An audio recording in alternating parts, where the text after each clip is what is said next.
7 سے 8 ارب انسانی آبادی میں جہاں ہزاروں لوگ ایک دوسرے کے دوست ہیں، وہیں لاکھوں انسان ایک دوسرے کے دشمن بھی بنے ہوئے ہیں۔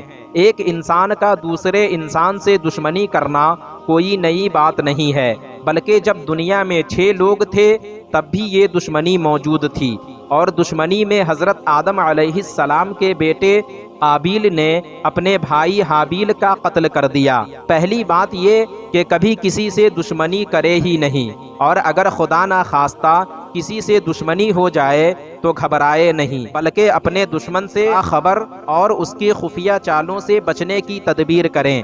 آج کی ویڈیو میں ہم 2 ایسے عمل کے بارے میں بتائیں گے جس پر عمل کرنے سے دشمن چاہے جیسا بھی ہو اس کی ساری تدبیریں اور اسکیمیں فیل ہو جائیں گی، اور وہ آپ کا کچھ بھی بگاڑ نہیں سکتا۔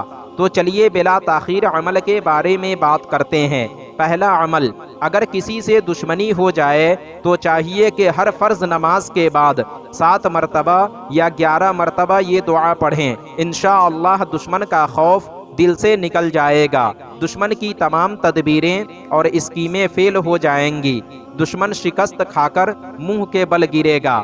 دعا یہ ہے، اللہم انا نجعلک فی نحورہم ونعوذ بک من شرورہم۔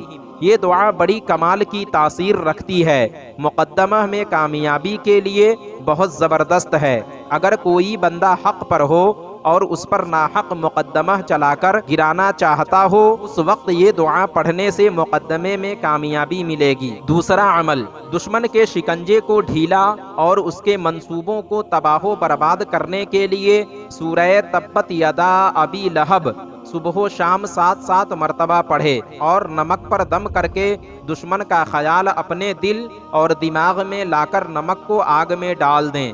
دشمن کے تمام منصوبے نیست و نابود ہو جائیں گے انشاءاللہ۔ تو ناظرین، آج کی ویڈیو میں بس اتنا ہی۔ امید کرتا ہوں آپ کو ہماری یہ ویڈیو پسند آئی ہوگی۔